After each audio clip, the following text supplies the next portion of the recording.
Welcome to Session 5 of the FSS Window Pro Tips and Tricks. The purpose of this session is to discuss commercial projects so you can navigate larger scale projects with comfort within the FSS Window Pro app.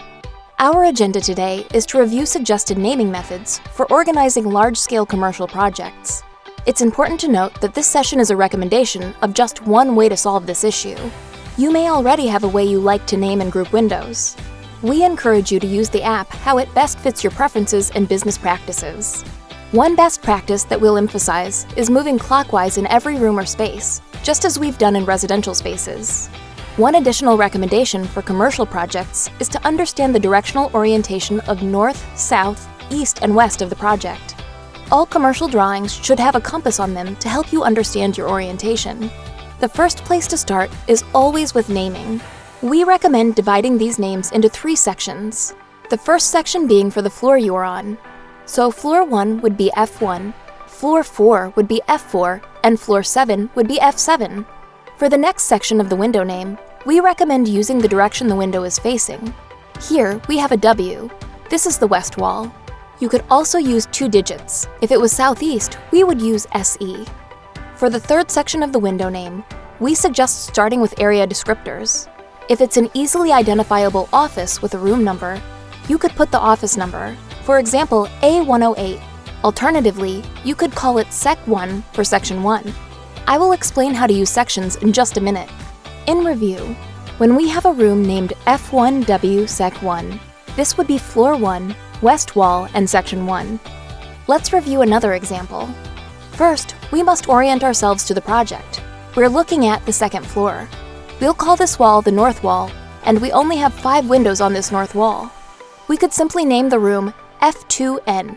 Then we use one multi-window input and capture windows A through E. Here is a more complex example. This wall has many windows. As we have seen from previous tips and tricks, we know that our multi-window selection will only go up to 20 windows, which is pre-populated windows A through T.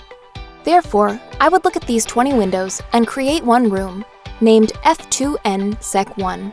Within that room, I would have my multi-window. This next part would be F2N Sec 2 for Floor 2, North Wall, Section 2. Again with a multi-window selection. There is no right or wrong way to tackle this. You're going to find what you like to do based on your preferences. Next, let's look at an example of a small commercial office building. Let's assume this is the 8th floor. Since I know this is F8, then we have our walls to orient ourselves. Because there are not many windows on this project, in my app, I'm going to create 4 rooms and simply name them by walls. So this would be F8N, and I would open this room in the app and add a multi-window, which I would name A through L. I would then move over and create another room named F8E. Again, I would use a multi-window named A through D. Repeat this process on the south wall and the west wall. Now we have captured all of floor 8 in a very organized manner. For our next example, we have a very detailed hospital. When we look at this layout, I don't want to do these by walls because it could be confusing. If we say north wall, it could be unclear whether we are referring to this section or this section. Same for the west walls. Are we referring to these windows here or these windows here? To keep things simple for this scenario, we would use rooms. Starting in this room here, I could orient myself with the south wall, so this would be F8S A101. Or if you want to simply use the floor and room number, it would be F8 A101. In room A101, we would use the best practice of working a room clockwise. So this would be our window A, this would be our window B, and this would be our window C. I would use one multi-window for all 3. I would follow this practice for the next room. It would be F8 A102. Going clockwise, this would be A, B, and C. Now we could continue in this fashion to complete the whole job. One benefit of organizing in this manner with the room number is that the report produced from the back end of the app will have the window data grouped by room name.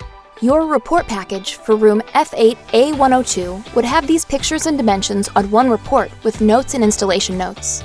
This will facilitate easy communication with your installation team. For our final example, let's look at a large commercial space that does not have any predefined rooms or walls yet, as it is still under construction. A great way to do this would be to pick a corner to orient yourself. Then move clockwise around the entire circumference or outer walls. For this example, We'll start on the northwest corner and then move clockwise. For this project on floor 8, we will measure it by sections. You would create a room named F8 Sec 1. Inside that, you could do one multi-window and capture your first 20 windows. Then we would add another room and call it F8 Sec 2. Insert another multi-window and we capture the next 20 windows. You would keep reproducing this as you go around. In summary, we have reviewed several ways to orient the naming of rooms within the app to help facilitate large-scale room naming and window organization. Thank you for your time. I hope you found these tips and tricks helpful.